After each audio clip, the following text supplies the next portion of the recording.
कभी नोटिस किया है कुछ रिलेशनशिप के अंदर हम इतना ज़्यादा एडजस्ट कर लेते हैं कि कुछ टाइम बाद हम खुद को ही लूज़ कर देते हैं।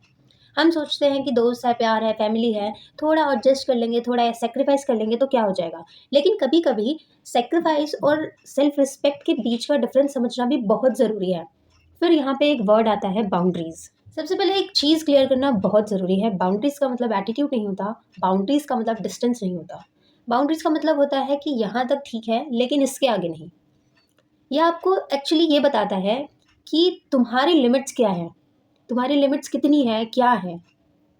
ये बताता है कि तुम अपनी अ, तुम अपनी वैल्यू को रिस्पेक्ट कितना करते हो, या तुम्हारी जो रिस्पेक्ट है, जो सेल्फ रिस्पेक्ट है, तुम उसको कितना वैल्यू करते हो।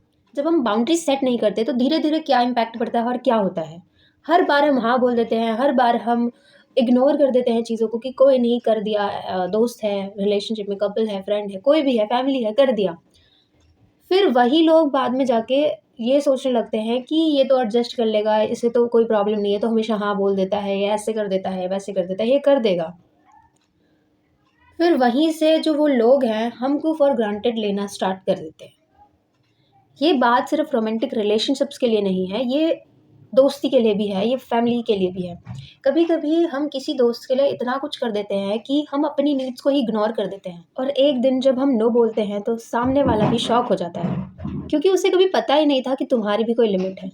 और एक इंटरेस्टिंग बात पता है क्या? लोग तब तक तुम्हारी बाउंड्रीज़ को क्रॉस करेंगे जब तक उन्हें नहीं पता कि तुम्हारी भी कोई बाउंड्रीज़ हैं, तुम्हारी भी कोई लिमिट है। इसीलिए बाउंड्रीज़ सेट करना कोई सेल्फिशनेस नहीं है, ये जस्ट साइन है सेल्फ रिस्पेक्ट का। और जब तक तुम अपनी वैल्यू नहीं करोगे तो तुम कैसे सोच सकते हो, कैसे मान सकते हो कि सामने वाला भी तुम्हारी वैल्यू करे, तुम्हारी रिस्पेक्ट करे। इसीलिए बाउंड्रीज सेट करना सबसे इम्पोर्टेंट है। एंड खुद को पहले, अपने आप को सेल्फ रिस्पेक्ट या अपने आप को रिस्पेक्ट दो, तभी सामने वाला आपको रिस्पेक्ट देगा। ठीक है? अगर आप ये सोचोगे कि सामने वाला रिस्पेक्ट दे लेकिन आप खुद की वैल्यूज़ को रिस्पेक्ट नहीं करते, तो फिर सामने वाला भी रिस्पेक्ट नहीं करेगा। कभी कभी बाउंड्रीज सेट करना इजी नहीं होता, क्योंकि हमारे अंदर एक डर होता है कि जिस इंसान से हम प्यार करते हैं, जो इंसान हमारा दोस्त है, जो इंसान हमारी फैमिली मेम्बर में है, जो भी है, अगर हम अपनी बाउंड्री सेट करेंगे तो वो कहीं हमसे दूर ना हो जाए, कहीं हमको छोड़ के ना चला जाए, कहीं मेरे से दोस्ती ना तोड़ दे, कहीं रिलेशनशिप में ब्रेकअप ना हो जाए। ऐसी ऐसी चीज़ें माइंड में चलती रहती हैं कि उल्टे-उल्टे ख़्याल आते हैं कि अगर मैं उसे बोलूँगा कि बाउंड्री सेट करनी है, ऐसा कुछ करना है, या बोलूँगी ऐसा कुछ करना है, तो सामने वाला उस चीज़ को गलत वे में ना ले जाए, या उसे ऐसा फ़ील ना हो कि डिस्टेंस मेंटेन करना चाहती है ये मेरे से, या ये लड़का या ये लड़की, कोई भी, मैं एक जेंडर की बात नहीं कर रही, यहाँ ये सबकी बात हो रही है, ठीक है? सब एक बराबर है, सबकी बात कर रही हूँ मैं। लेकिन एक सच ये भी है जो शायद मेरे दिमाग में चल रहा है, एंड मुझे वो बोलना चाहिए कि फ्रेंडशिप हो या रिलेशनशिप, अगर सिर्फ जब तक चल रही है जब तक तुम्हारी नीड्स, तुम्हारी चीज़ों को इग्नोर किया जा रहा है, तुम्हारी लिमिट्स को इग्नोर किया जा रहा है, सामने वाले की नीड्स पूरी हो रही हैं एंड सामने वाला आपको इग्नोर कर रहा है, एंड देन जब वो पॉइंट आता है जब आप अपनी बाउंड्री सेट करने की बात करते हो, तो सामने वाला बंदा, बंदी शॉक हो जाता है एंड डिस्टेंस मेंटेन करने लगता है। ये बात दोनों जेंडर्स के लिए मैं बोल रही हूँ, तो प्लीज़ अपना दिमाग खोल के सुनना। देन बाद में मुझे ये मत बोलना कि आप लड़के को ब्लेम कर रहे हो, लड़की को ब्लेम कर रहे हो। ऐसा देखो, मैं न्यूट्रल बोल रही हूँ दोनों की तरफ से, ठीक है? कि अगर रिलेशनशिप के अंदर बाउंड्री सेट करने से पहले ये सारी चीज़ें चल रही हैं, उन दोनों की म्यूचुअल अंडरस्टैंडिंग जब चल रही है, जब तक बाउंड्री सेट नहीं हुई है, ठीक? लड़का हो या लड़की हो, अगर किसी की नीड्स को इग्नोर किया जा रहा है और बहुत ज़्यादा चीज़ें ऐसी चल रही हैं, एंड देन अगर वो लड़का हो या लड़की अपनी नीड्स या अपनी बाउंड्री सेट करने की बात करता है, तो उसे ये बोला जाता है कि तू कुछ कर रहा है, कुछ कर रही है, तूने आज ये बात कैसे कर दी, तू तेरे तेरे माइंड में कोई और आ गया है, या मतलब ऐसी-ऐसी बातें चलती हैं कि कोई और लड़का आ गया है, कोई और लड़की आ गई है तेरे लाइफ में, ऐसे तभी तूने ऐसा बोला, वरना आज तक तूने नहीं बोला। क्योंकि आज तक उसको यही नहीं पता चला सामने वालों को कि उसकी नीड्स क्या हैं, उसकी या उस बंदे की लिमिट्स क्या हैं, क्योंकि उसने कभी बोला नहीं, उसने सैक्रिफाइस किया हमेशा, उसने अपनी सेल्फ रिस्पेक्ट नहीं रखी उस वक़्त। सो उस बंदी की भी गलती होगी उस पर्टिकुलर टाइम पे। पर देखो, अगर एक और चीज़ मैं बोल रही हूँ, अगर बाउंड्री सेट करने के बाद वो लड़का हो चाहे लड़की हो, वो फ्रेंडशिप की बात चले या रिलेशनशिप की बात, अगर वो दोनों दूर हो गए हैं या जो पर्सन है बाउंड्री सेट करने के बाद सामने वाला शॉक में जाके दूर हो चुका है, तो आप सच में बहुत लकी हो कि शायद आप साइड हो गए उस बंदे से, क्योंकि वो सिर्फ़ अपनी नीड्स पूरी कर रहा था, उसे आपकी चीज़ों से बिल्कुल मतलब नहीं है, ठीक है? क्योंकि अगर रियल लव होता, रियल फ्रेंडशिप, प्योर फ्रेंडशिप होती, तो वो आपकी भी वैल्यू करता, आपकी भी वैल्यू करती, वो आपकी चीज़ों का रिस्पेक्ट करती है, आपकी चीज़ों को रिस्पेक्ट करता।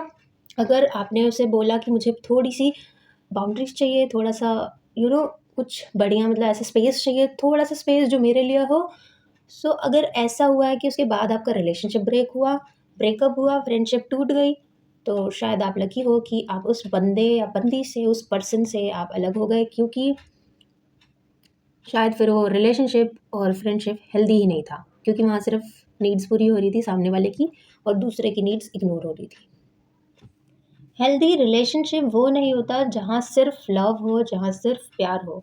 हेल्दी रिलेशनशिप वो होता है जहाँ रिस्पेक्ट हो, बाउंड्रीज़ हो, और बाउंड्रीज़ जो होती हैं वो रिलेशनशिप को नहीं तोड़ती, वो प्रोटेक्ट करती हैं, वो चीज़ों को मेंटेन करके रखती हैं। अगर 2 पर्सन के बीच में बाउंड्रीज़ है ना, तो बहुत ज़्यादा चांसेस है कि उन दोनों की लाइफ बैलेंस होके चल रही है।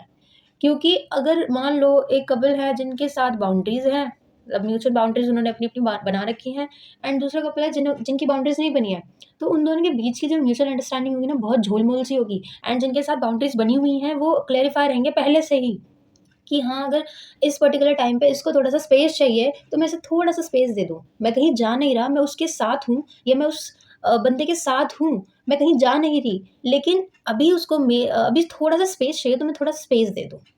स्पेस देने का मतलब ये नहीं होता कि आप उसे छोड़ के चले गए, स्पेस देने का मतलब है आपने थोड़ा-सा टाइम बस उसे दिया है, सँभलने के, समझाने के लिए, एंड देन जब उसको लगेगा कि हाँ, अब मेरे को मिलना है, तो वो बंदा आपके अराउंड होगा, देन वो आपके अराउंड रहेगा, तो आप कभी भी उससे बात कर पाओगे। स्पेस देने का मतलब ये होता है, और स्पेस का मतलब सिर्फ़ गलत वे में ही मत लिया करो, बहुत चीज़ें मैटर करती हैं, ठीक है? और नो बोलना भी ज़रूरी होता है, क्योंकि तुम अपनी बाउंड्रीज़ सेट करते हो एंड अपनी सेल्फ रिस्पेक्ट को भी प्रोटेक्ट करते हो, ठीक है? बाउंड्रीज़ सेट करना रिलेशनशिप तोड़ना नहीं होता, रिलेशनशिप को और प्रोटेक्ट करना होता है और स्ट्रॉन्ग बनाना होता है। सो होपफुली आप लोगों को वीडियो पसंद आई होगी, और ये वीडियो मेरा ही टॉपिक नहीं था, मेरे दिमाग का टॉपिक नहीं था, ये मेरे सब्सक्राइबर ने कमेंट किया था कि इस वाले टॉपिक पे वीडियो बनाओ। सो मैंने बना दी, एंड आप लोग बोलो और मैं वीडियो ना बनाऊँ तो ऐसा नहीं हो सकता ना। तो देखो, आप लोग भी अब कमेंट्स में करना स्टार्ट कर दो। मैं जब देखूँगी ना, मैं अगली वीडियो उसी के अकॉर्डिंग उसी टॉपिक पे बनाऊँगी। एंड थैंक यू जिन्होंने ये टॉपिक दिया था, ये टॉपिक सही में बहुत बढ़िया था। मैं सोच रही थी इन फ्यूचर इस टॉपिक पे बनाऊँगी, लेकिन आपने पहले ही बोल दिया, and thank you so much for that. और मेरे को ये टॉपिक जो है बनाने में सही में मज़ा आया, क्योंकि ये चीज़ मैटर करती है यार, छोटी-छोटी चीज़ें भी बहुत मैटर करती हैं। एंड लोगों को लगता है कि प्यार में सेल्फ रिस्पेक्ट होना नहीं चाहिए। प्यार में सेल्फ रिस्पेक्ट होना चाहिए, लेकिन ईगो एटीट्यूड नहीं होना चाहिए। सिंपल सी बात ये है, ठीक है? एंड इसी के साथ आज का बढ़िया सा कार्यक्रम खत्म हुआ। आप लोगों को वीडियो पसंद आया तो लाइक, सब्सक्राइब, शेयर ज़रूर कर देना, और नया टॉपिक मैं कमेंट्स में ढूँढ रही हूँ, तो प्लीज़ कमेंट में जाके एक टॉपिक लिख दो जो आपको उस टॉपिक के बारे में सुनना हो, या आपको उस टॉपिक के बारे में नहीं पता, तो मैं उसके बारे में रिसर्च करके देन आप लोगों को उस टॉपिक के बारे में बताऊँगी, ठीक है? तो आपसे मिलेंगे कल, ठीक है? Thanks for watching. I will see you in the next one. Take care, bye bye, Radhe Radhe.